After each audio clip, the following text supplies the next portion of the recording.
just friendly reminder, phone's away, you don't need a computer out, just need something to write with. So just like when we viewed the interview of our pharmacist, who's my brother-in-law, there's a section on here for you to take notes as he goes through his presentation.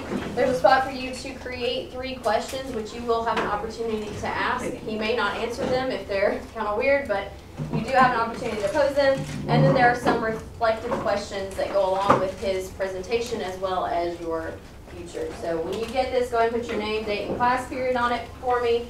And write his name. Again, it's Jesse Holt, and he is a detective, so you can just put that next to profession. And we're good, right? All right, Jess, you're good.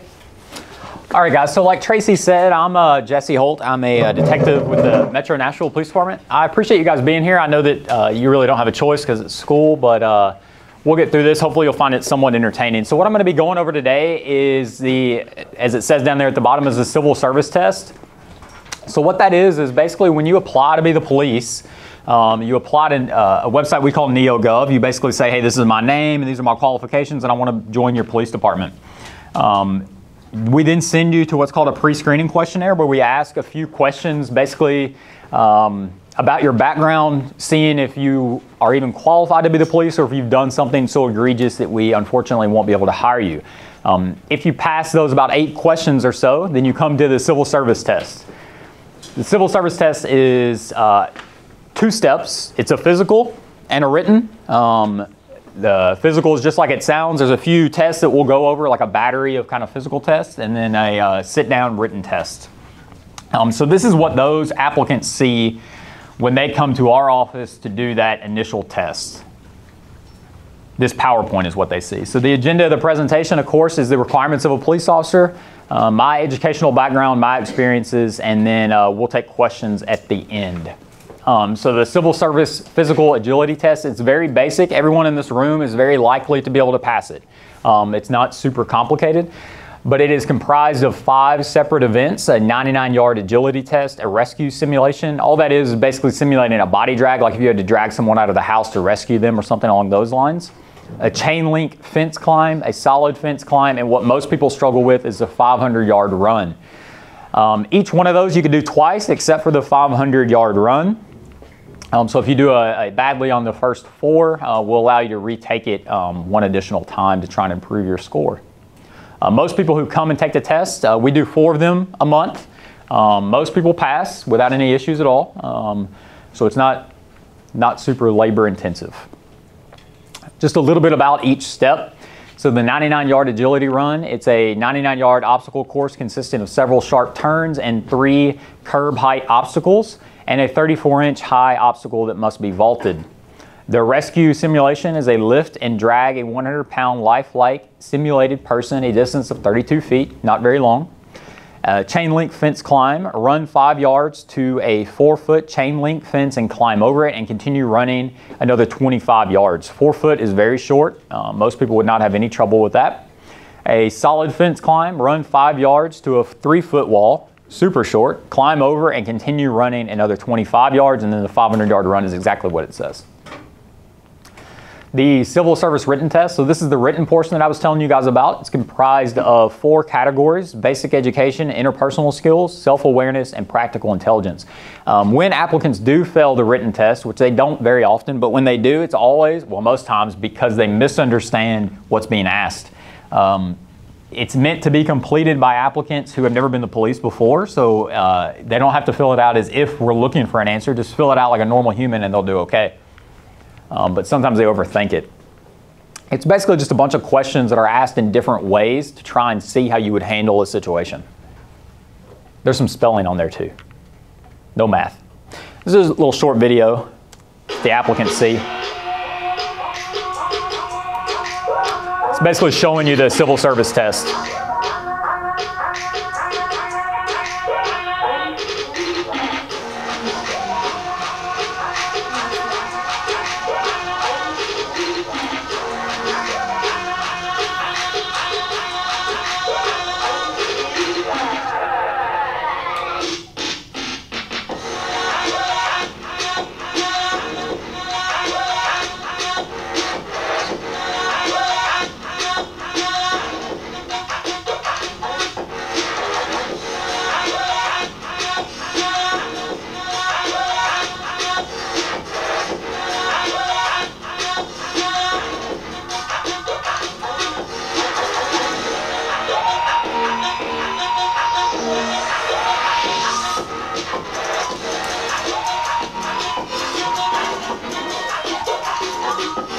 Not very challenging, and like I said, most people who take the test do pass the test. Just another little video here, hopefully. That's Broadway, Nashville, if you guys are familiar. I've never been there. I'm sure. Rolling fast down the 35, supersonic overdrive. Rolling fast down the 35, go through the day and past the night.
So every position you saw there is something you can do as a police officer. As a baseline police officer, you just come in, you do your time in patrol. Everybody has to do a little bit of time in patrol before they get to put in for some of those specialized like cooler units, mounted with the horses, motorcycle unit, K9, SWAT, all that stuff that you guys just saw. Those are full-time police officers doing only those jobs. So a little bit about Nashville, if you guys aren't familiar. It's commonly referred to as the Music City. The population is around 750,000. That's a little low now. It's outdated. It's the 21st most populous city in the United States. That's also about the size of our police department, meaning we're about the 21st largest police department in the United States, which is pretty incredible. The state capital of Tennessee and the largest city in Tennessee is, of course, Nashville. The Metro Nashville Police Department, we are approved for 1,600 officers. We're understaffed right now, which is why we're always hiring. We run 8 academy classes a year, which is a lot. 4 of those classes are for basics, meaning just your regular person who applies, and then 4 more are for laterals, meaning police officers from other counties who want to come be the police in Nashville. We actually hire from all over the nation pretty often. We hire a lot of applicants from California and a lot of applicants from New York. There's 8 precincts, and we cover about 525 square miles. We cover the entire county.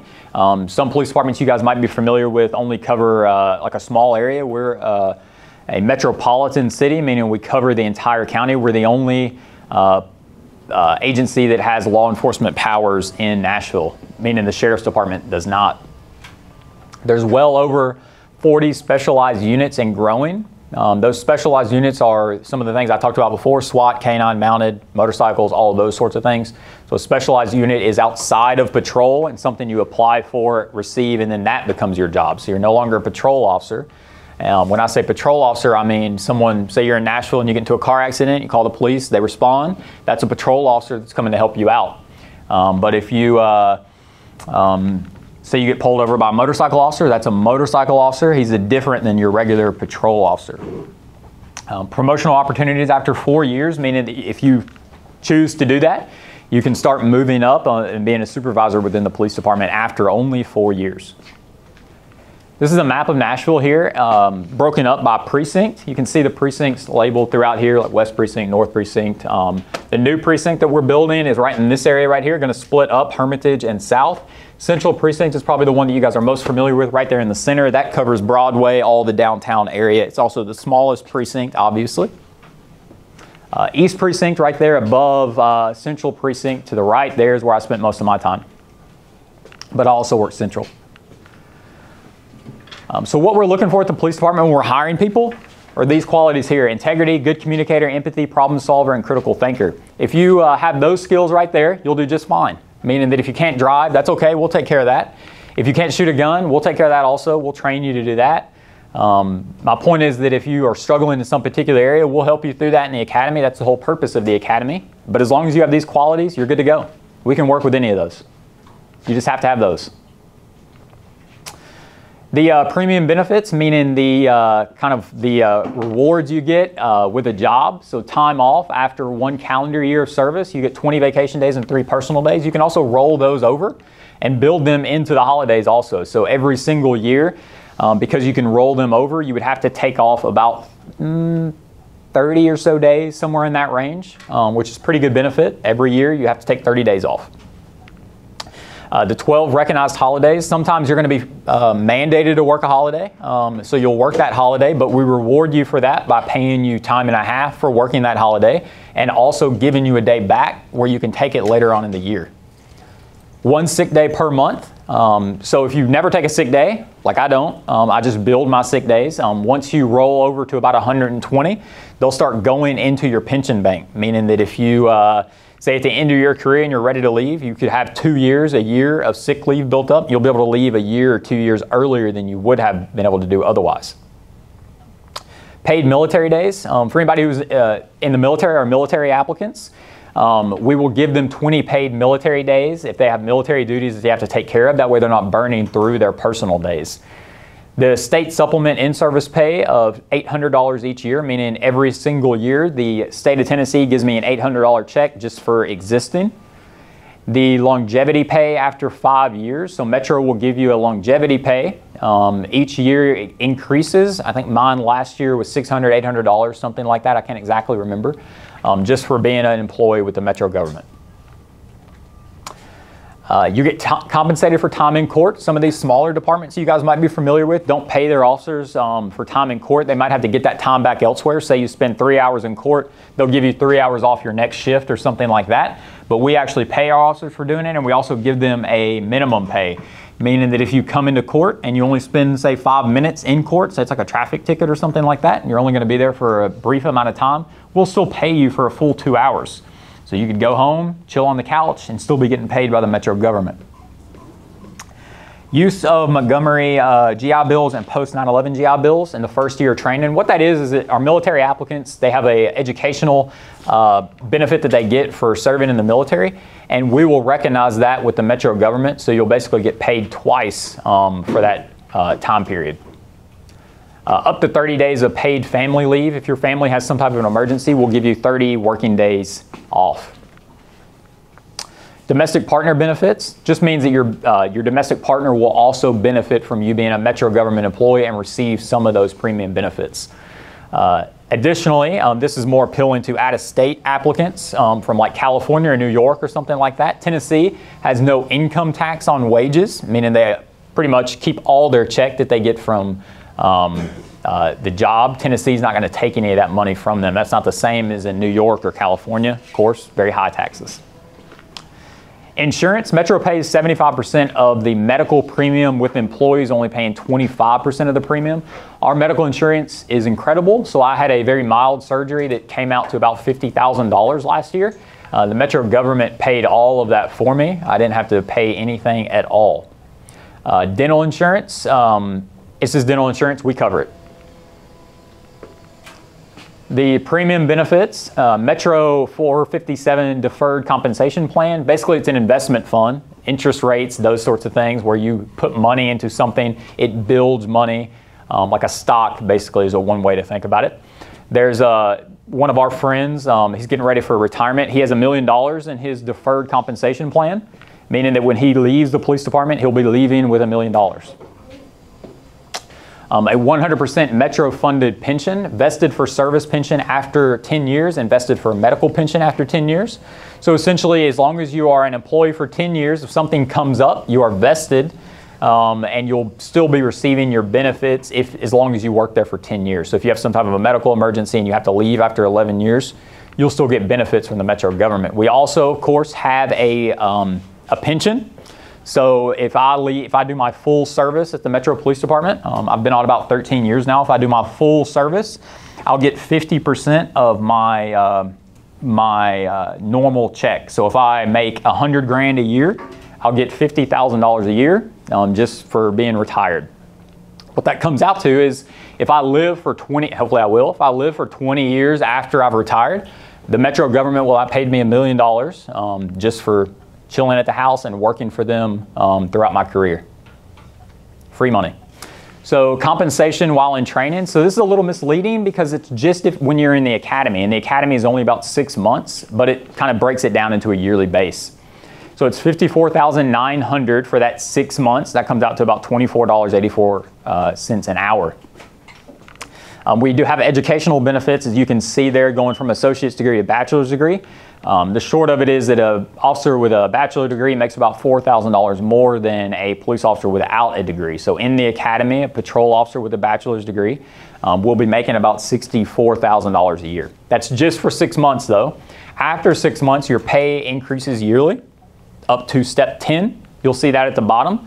So a police officer with a bachelor's degree will be making $91,538 a year after they've been on 10 years. So I've been on well over 10 years now.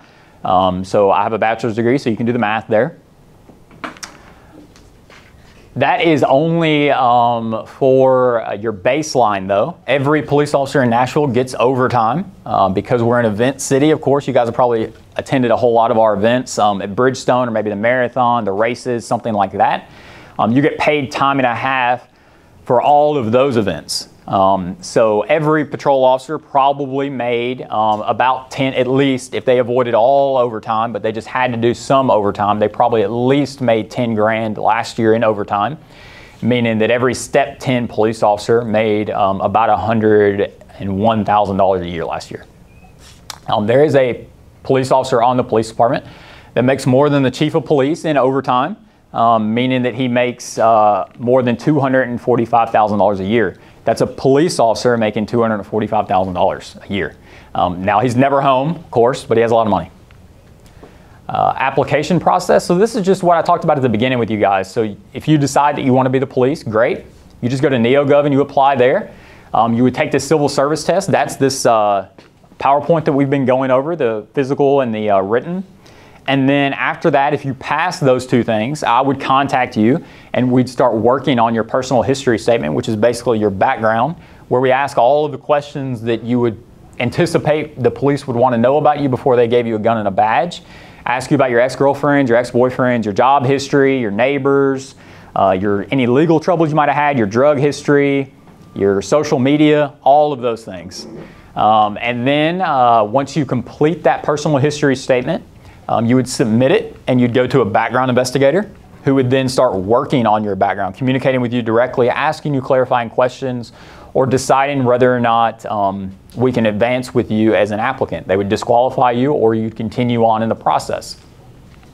If you continue on in the process, then you would get what's called a conditional offer, basically saying that, hey, you've gotten through the background, we're interested in hiring you, but you still have to do these things before we can certify you as a police officer. You'd have to pass a psychological assessment, a medical exam, a drug screen, fingerprinting, and a CVSA. The CVSA is just basically a lie detector test. You guys are all familiar with that. That's our version of it.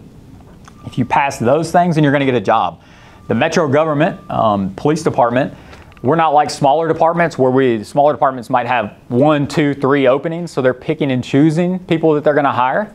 we hire everybody who gets through the process. So if you get through the background and you get through these steps right here, you're going to be the police, assuming that you get through the academy. My point is that we hire everybody as long as you are qualified through these steps. You're not going to get through the end of this and then us tell you, sorry, we've decided to go another direction. It doesn't work like that. The upcoming recruit classes, a little bit outdated, but essentially we do 4 a year, and then we have 4 laterals for a total of 8, which is a lot of academy classes. It's a lot of training. This is our graduating class here at the academy right there, Police Academy. Pre-academy is basically what we will offer applicants to hold them over before an academy class starts. We'll hire them basically as an intern. They'll answer phones for us, do paperwork, whatever. We'll pay them the academy pay. Their benefits will start. And then when their academy time comes up, we'll just roll them directly into the academy. That way they're not jobless or working at MAPCO while they're trying to be the police. Find your purpose. So all this, this includes just some of the specialized units within the police department. So after patrol, then you can start exploring and applying for some of these specialized units. Some of the more popular ones, of course, homicide, human trafficking division, internet crimes against children, and interdiction, which is basically drug interdiction. It's just a few of them, though. As that previous slide says, we have 45 plus, I think it is.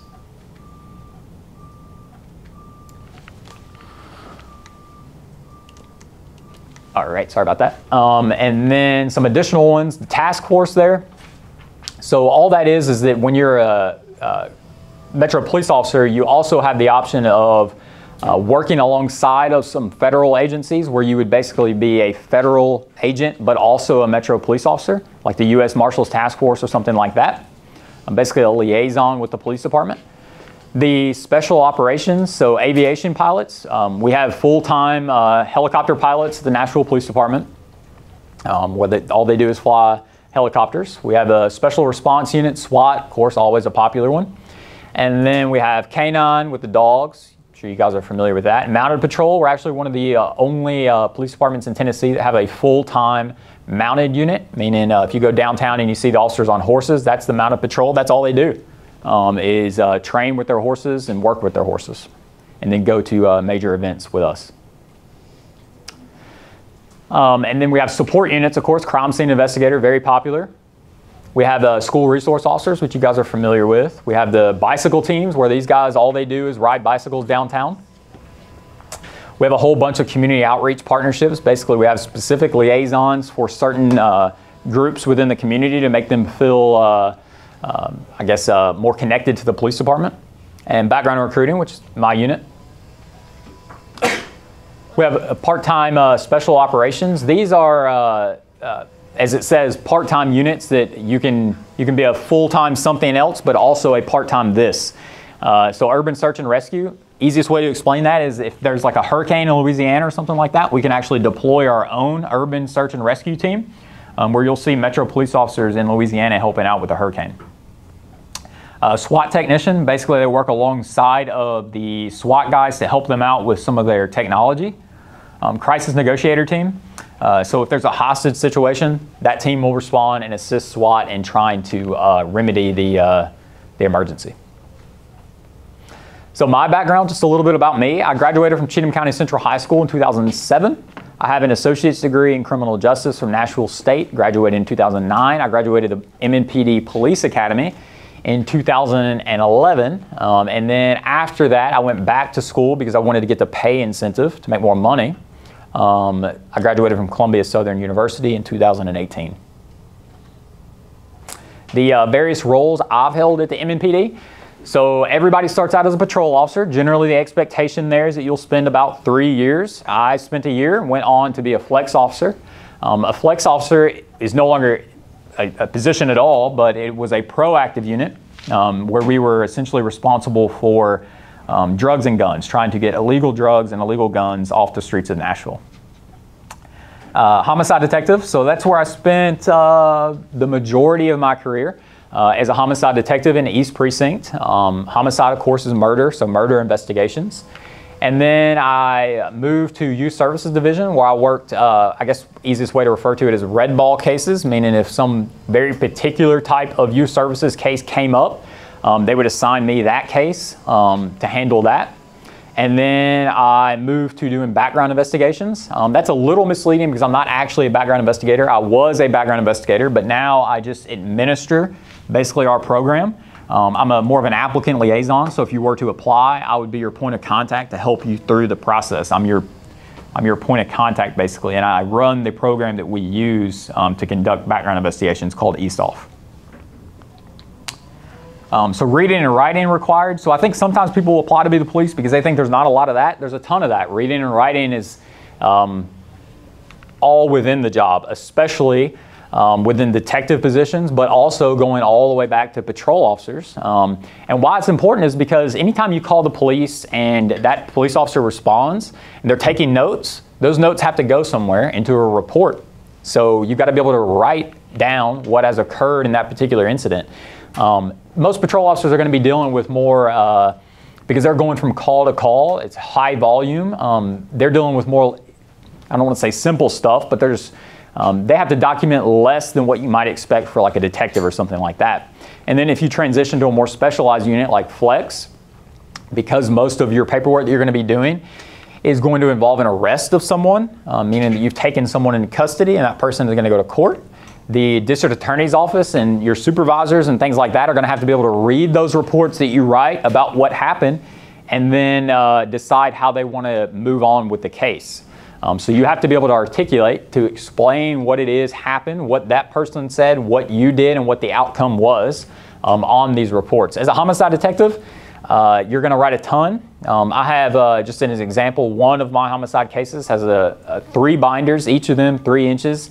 And about 400 pages of supplements written by me. So that's 400 pages that I wrote related to one single homicide. A lot of writing. And why that is, again, is because that case ultimately is going to go to court, and the district attorney has to understand what it is I did. And these cases, I have a homicide case that's been pending for 7 or so years. I don't remember anything I did on that. Luckily, I wrote everything down so that when that time comes, I'll be able to refer back on my notes and remember the things that I did. I have to be able to do that, though. If I don't write it down, I won't remember it. Youth services detective, basically the same as far as paperwork goes, a little bit less as a homicide detective. And then a background investigator, reading and writing, because what they're having to do is go through these packets that applicants submit and then write reports on those applicants. They have to be able to explain the applicant's background in reports. A supervisor needs to be able to review that report that you write about that applicant and get a good understanding of what's going on with that particular applicant. So there's tons of reading and writing. There's a whole lot of fun stuff, but then there's all the stuff that comes after where you have to kind of protect yourself and explain what you did and why you did it. If you're not very good at articulating it, or you're not good with documenting the details, then you can kind of be your own worst enemy when it comes to being the police. Working with others, so obviously as a patrol officer, you're going to be working mostly with your colleagues, other officers, and your supervisors. You have to have a good working relationship with those people. But then once you transition out of patrol and you start working more specialized units, like you'll start working with these organizations more often depending on what you're doing. Medical examiners, every death investigation I ever conducted, probably about 100 plus, had the medical examiner's office involved, meaning I had to be able to work alongside of them. They were doing their thing, I was doing my thing. And then we had to come together in the middle and try and understand what happened with this particular death investigation. DCS is a youth services thing. So DCS has certain powers that I don't have, and I have certain powers that DCS doesn't have. So we have to be able to work together when we're doing a child investigation case. DCS stands for Department of Child Services. When we were doing a child investigation case, we had to work closely together to make sure that the child received the services that they might need. The district attorney's office, I kind of touched on that before, but because of the nature of the job, you'll often have to arrest people, which means those cases have to go before district attorneys, and then you will work with the district attorney to decide how you want to advance in the case. But if you have a bad case, and by bad I mean you've done something wrong, you didn't articulate what it was you should have articulated or explain what you explained, then that case is never going to succeed. So that case will ultimately be dismissed. So that's the importance of, you do all this work at the front end, goes to the district attorney's office. If you did a bad job, then that case might not be successful, which can be frustrating. So prepping for court, So as a patrol officer, you're going to be making a lot of arrests, and all of those cases need to go to court. So both flex and patrol, you have to be well prepared for the things that you've done, to explain the things you've done. Because how court goes is there's a district attorney who's kind of on your side. They understand that you're the police and you've arrested this person, and they want to advance justice, so to speak. But then there's the opposite side, the side that works for the defendant, the person that you arrested, the defense counsel, who's also trying to do their job. They're not bad people, they're just trying to do their job. But they're trying to find holes in your case. So if you've prepped appropriately for court, prepping starts at the minute you arrive on the scene, documenting what you've done, all the way up to the night before court, where you kind of need to go over your notes, study your notes. That's the prepping portion of it. It's not over just because you've made an arrest. It continues after that. You don't want to get embarrassed while you're testifying or something like that. Homicide detective, ton of prep, because you might be up on the stand for several hours, maybe a day, all testifying to the things that you've done. So imagine a situation where you're sitting in a courtroom. There's a jury on one side, a judge, district attorney, people in the courtroom, the defense attorneys, and you're just being peppered with questions about a case that you worked 7 years ago that has 400 pages attached to it. If you're not well prepared, they're going to eat you up. So it's very important that you prep for that before that day comes. Youth services detective, same thing. Those cases are going to go to criminal court, meaning that they're going to be in front of a jury at some point. And the more well prepared you are, starting way before you actually end up there, the better you'll do in court. Background investigations, so completely different than all the rest, because I'm not dealing with criminals anymore or people that I've arrested anymore. I'm dealing mainly with applicants, people who want to be the police. But where that comes in is that sometimes, occasionally, when a person is not going to be the police and you disqualify them, you tell them they can't be the police. They're not happy about that. They might file a complaint. They might civilly sue you. And the only way that you can be prepared for that occurring is if you have appropriately documented why you decided not to hire this person. So again, all of that goes into prepping and documentation and paperwork. A typical day as a patrol officer, so you would just go into roll call. There'd be a briefing about what happened maybe the previous night, any updates in policy, letting you know, hey, these are the things that have changed, or these are the things you need to be aware of. Say there was a shooting the previous night or something like that, just a heads up.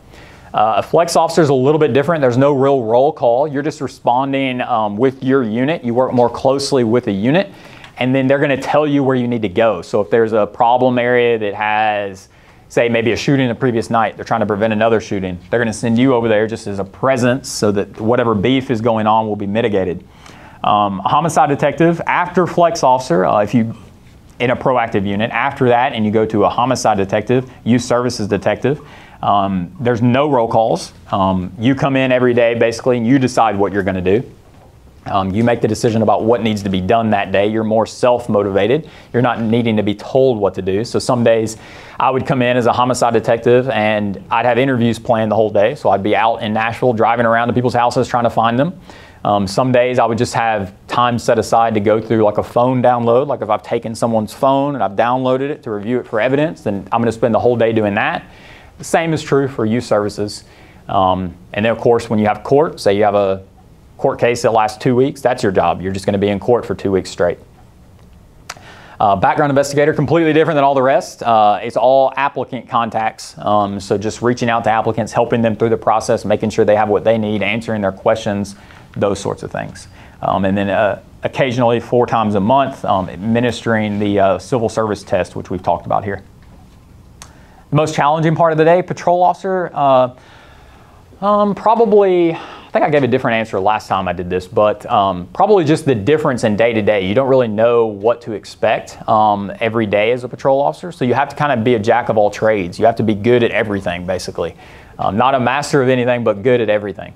Some people love that variation in work. It was never really my thing. I like consistency, but for patrol officers, which is the backbone of the police department, they appreciate it.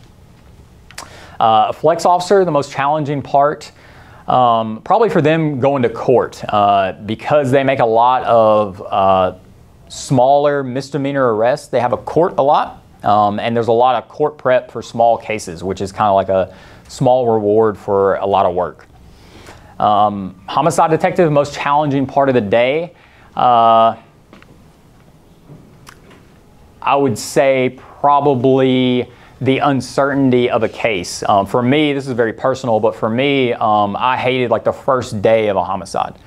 Just because I knew that I was going to be up for 48 hours, that I was going to be exhausted, and that I wouldn't really have a good grasp of what occurred until several days later. So that unknown, I didn't really appreciate. Youth service is kind of the same thing. Background investigator, I'd say delivering bad news to people. It's kind of unfortunate. You know, people who want to be the police, they generally are coming from a good place. So it's, I don't like telling people that's not going to work out for them. The most rewarding part of the day, patrol officer, I'd say helping people. Because patrol officers are consistently the most in contact with the public. Flat tire, someone needs a ride, someone needs some water, whatever. That day-to-day kind of being able to help people is kind of a cool feeling. People go to you for help, and it's nice to be able to help them.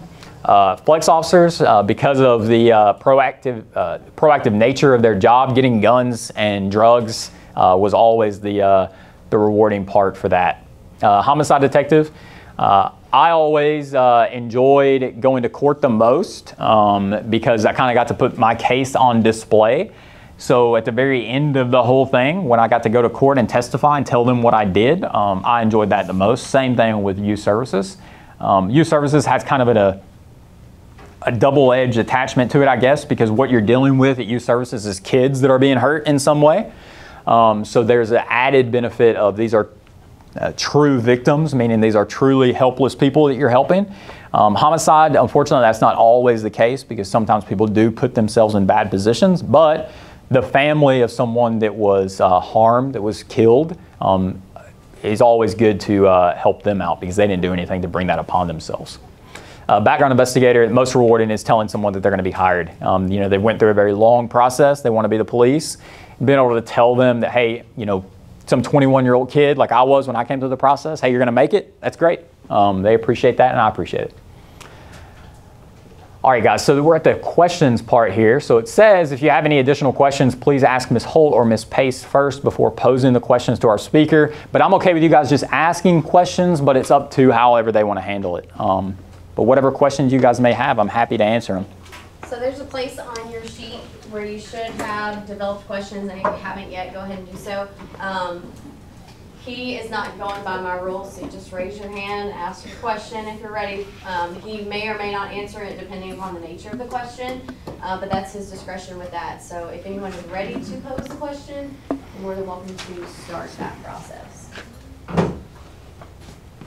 Yeah, man. How does like when you investigate a phone, how does that work? Yeah, so, well, there's two ways, I guess. Sometimes people will give their phones to me. So if I was working a murder and the person was innocent, and I said, well, hey, maybe your phone will help you prove you're innocent, sometimes they'll just hand it over. A lot of times, which is understandable, sometimes people are not willing to do that. And I would have to take their phone under a search warrant, meaning that I would get a judge to sign it and give me the authorization I need to literally take this property from someone as a police authority, right? So I would take their phone, and then I would submit their phone to our tech unit. It was one of the units that was listed on there, and they would download the phone, call it a chip-off, where we basically would replicate your phone, and then I would have access to that device to be able to go through it. All under a search warrant, granting me legal authority to do that. Yes? What's the longest you've had to be in the courtroom for? A week and a couple days, probably. Yeah. Like in court, like where I go home every night, I come back. Yeah. But like where it's one of my cases, where I want to be there for the whole thing. But testifying, probably just a day. But I'm there like to kind of facilitate any questions that might come up, or, you know, there's a lot going on. So sometimes district attorneys might forget that I have this particular thing. Like, no, remember to bring this up or address this or something like that. So yeah, probably a week and a couple days, with maybe the last day waiting for the jury to come back with a verdict. Yes?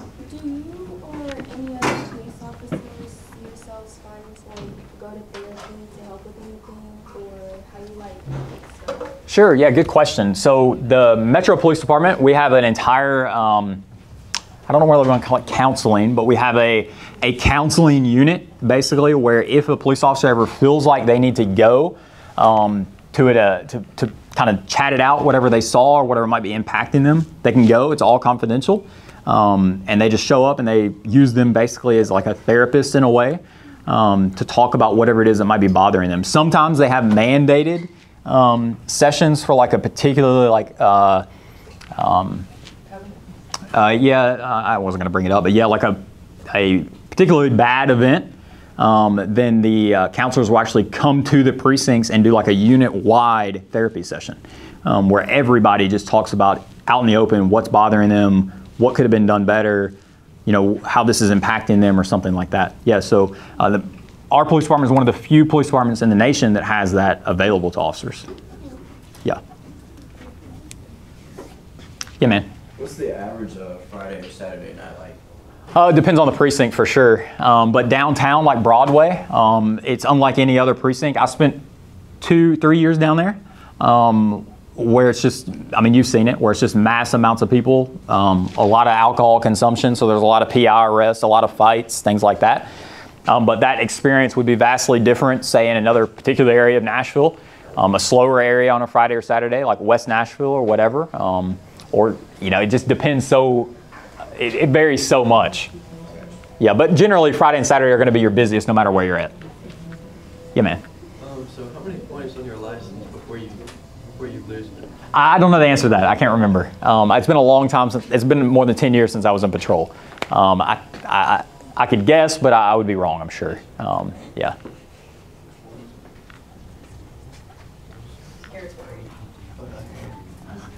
Yes. Has anyone ever refused to listen to you, and how did you feel about it? Did you just fall back up? Yeah, all the time. People, you got to think about it like this. If you're dealing with someone who's doing something illegal, something wrong, I'm the last person they want to see. So a lot of times they're not going to cooperate. I've been fortunate in that I am pretty good under stress, and if I can chat it out with someone and just get them to see the logic in what I'm trying to do, then I'll just have that conversation with them and try and get them to comply willingly, right? Without because I don't want to do the extra paperwork. I don't want to get hurt or hurt them or anything like that. So if I can talk to someone, but sometimes talking is not an option. I need you to listen to me immediately, right? Or sometimes people, like intoxicated people, they're just not, they're not thinking logically. So sometimes you'll have to use some amount of guidance for them to help them through that. But yeah, if you have the time, Metro Police Department is a large department, meaning, I'm never more than 2 minutes away from someone coming to help me. And I'm a smaller dude, so if I can avoid fighting someone one-on-one, I'm going to do that. And I'll wait on someone else to come help me, basically. You know what I mean? So yeah, that option's always available. Yeah. So I see two. I'll get him and then come back to you. Is there a limit to the yearly pay increase? Yeah. So after 10 years, so that maxed out pay that you saw, that 91 baseline pay, that's like the most you can make if you never work any overtime, if you're topped out. But every year they change this step, meaning I've never actually been topped out because every year they give me an additional step. So I just keep getting more money, basically. I'm sure that'll come to an end eventually. But yeah, the council will pass an additional step. You also earn more if you go up in rank. Yeah. They're like a lieutenant, I think makes like 150 or something, like 150,000 a year or something like that. But if you want to be a supervisor, yeah. Have you ever had to deal with a huge group or arrest a big group of people before? A large group, yeah, all the time because I worked central, so that was the Broadway where there's large crowds. Everybody's there with a friend, so anytime that you're having to arrest someone else, most times they're going to have friends with them. Luckily, there's a whole bunch of us down there. If you guys have been down there recently, there's a whole bunch of us. So anytime they have a whole bunch, we also have a whole bunch. It's honestly a large percentage of interactions like that can be worked through just by telling people what is going on. Right. I'm not going to sit here and tell you that sometimes police don't have a bad attitude. We do. Sometimes the public also has a bad attitude. And if both sides can have a good attitude, a lot of times it's going to be just fine. But yeah, occasionally, if we both have a bad attitude and you're not wanting to do what I'm telling you to do, ultimately I've got to do something about that. So yeah, I've been fortunate in that I've been able to mostly talk out all of those bad interactions with people. Yeah. So how long is the process from you take the civil service test to now you're a patrol officer on the job? Yeah, so that's a great question. So it depends heavily on you as an applicant. If you're very on top of it, like you're responding to me immediately, you're getting me the documents I need, we're progressing through this very quickly. Excluding the academy start dates because that might have an impact on that, but from application to saying, hey, you have a job, you just now have to wait maybe a couple months for the academy is about 150 days, which is very small. It took me about a year. That's just how long the process took when I came through the police department, but we've got that down from 365 days to about 150 days. Pretty good.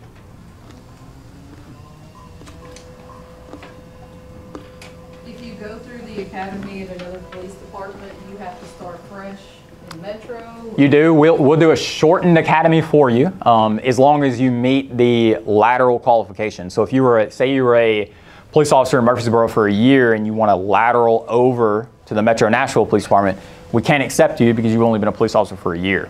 But if you've been a police officer in Murfreesboro for 2 years, we'll accept you as a lateral. You come through the whole process. You go through the same exact background that every single basic person comes through. We're putting you through the same kind of confrontation that we're having with everyone else, asking them uncomfortable questions about their background. But then we'll get you into a lateral academy where you go through a shortened academy where you'll be a certified police officer in Nashville. Yeah, just a shortened version.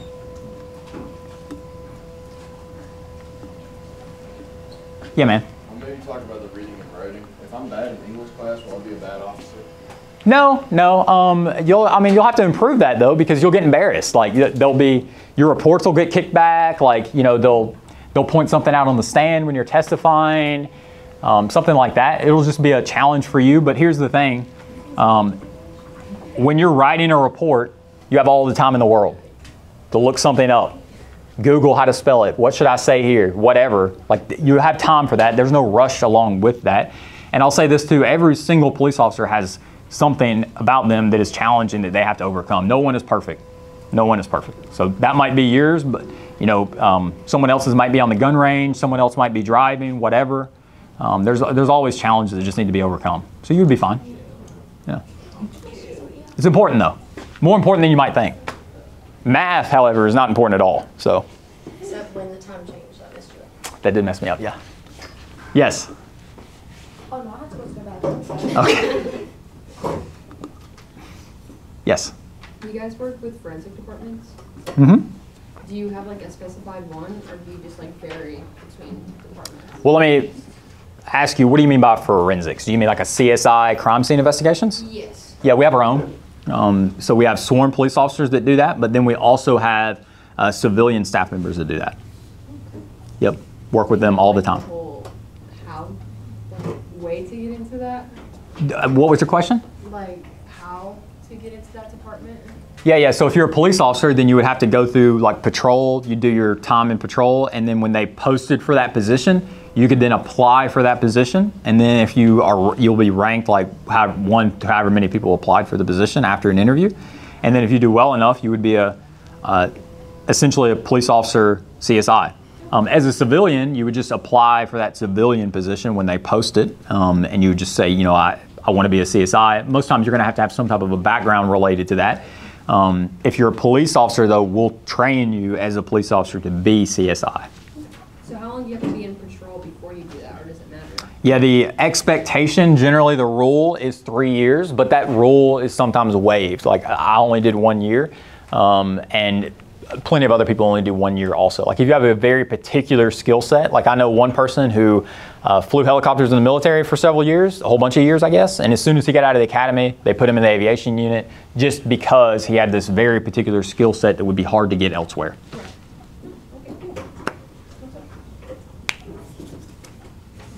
Ask whatever question you guys might want to ask. I'm completely cool with it. Preston. Yes. What's the coolest police vehicle you've been in? It's probably the unmarked SUVs that you don't see driving around very often. Like, I think our chief actually has like I'm not a vehicle guy. I think it's like a Wagoneer, one of the new like Wagoneers or whatever. It's like $100,000. I haven't been in that one obviously, but the chiefs all drive unmarked SUVs that all look pretty cool. They Yeah. have drivers, don't they? The main chief has a driver, yeah. But the SWAT also has like a Bearcat Y'all saw it on the video, basically like an armored vehicle, which is pretty cool too. How many people fit in those? So I've been in it a couple times. I don't know, maybe like, I don't know, probably eight dudes probably. Yeah.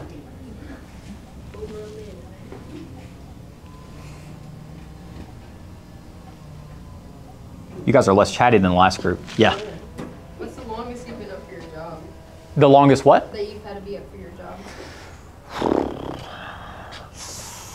Probably 72-hour range. Yeah, that was a murder that like immediately we had good leads. So like I actually came up here from Nashville to Murfreesboro in follow up with that murder the same night. So when you're really kind of like clicking along on something, like it's very hard to like, I'm gonna go home and go to sleep for 8 hours and come back to work. Like that's not really the time for that. So yeah, that's probably the longest. I was pretty done after that. Yeah. Yeah. What about like, are there like setbacks or dead stops like if you're on a case? Yeah, I mean there's definitely setbacks. So we have like after a year, if the case, this is how it was when I was working homicides. It's changed then, but how it was when I was working homicides is after a year, if the case is unsolved and you have no leads, it's just done, right? Then it would go to the cold case unit where it would essentially sit on a shelf until like the cold case detective would come around, pick it up, see if there's anything that could be done in addition to what you've done, or if technology has changed in some way, like DNA or something like that. But as a homicide detective, yeah, there's dead ends all the time, but there's also almost always tons of things to be done, right? When you reach like a dead end, that's kind of a very unfortunate feeling because you're not going to solve this case, right? But so I'll give you an example. So I remember on one of my homicides telling my buddy at the time that I'm going to go down to the jail and talk to this guy.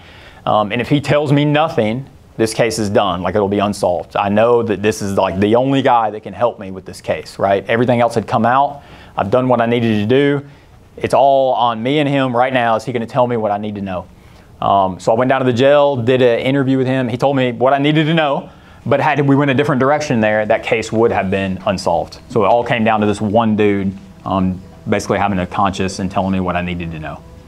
But sometimes it's just, you take a left instead of a right, and you're going to solve it or you're not. Yeah, they're very hard to solve, homicides, because your best witness can't tell you what happened. So you're automatically behind the 8 ball. As a detective, how many possible cases could you be working on simultaneously, and does it get confusing? Yes. So as a general detective, which is what I was before I worked homicides, I worked like robbery, assault, stabbings, shootings that did not result in death, things like that. You get a whole bunch of cases. You can have 30 open cases at one time where you're just trying to juggle through those and do your very best on each one of those. Once you get more like specialized, like into like homicide and things like that, then it's more of a rotation. So if I get a homicide on Friday, and then on Tuesday another homicide happens, that's going to go to someone else. The problem with that is that sometimes homicides take 8 months to work and finish and complete, right? So you'll stack them. So at one time I probably maybe had 4 running at one time. It does get confusing, but only if the facts of the case are like similar. So say that I have a shooting death, and then I know that I'm looking at 2 juveniles, and then I have another case, shooting death, 2 juveniles. Then I can get a little confused on that, keeping up with suspect names and things like that. But if the cases are very different, which most times they are, then it's okay. It's much easier.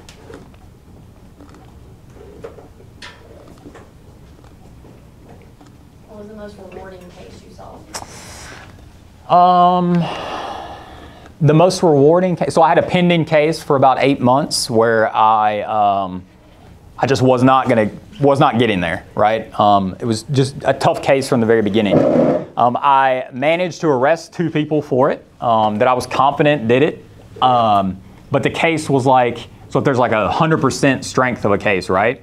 And then like say 80% strength of a case, 70%, like where I feel like this is going to go well in court. Like there's enough evidence where this could go before a jury and they could be convicted. I was convinced they did it, but will a jury be convinced they did it? I had some doubts. But I listened to what we call jail calls, which basically are recorded phone calls that people make while they're in jail to their loved ones or whatever.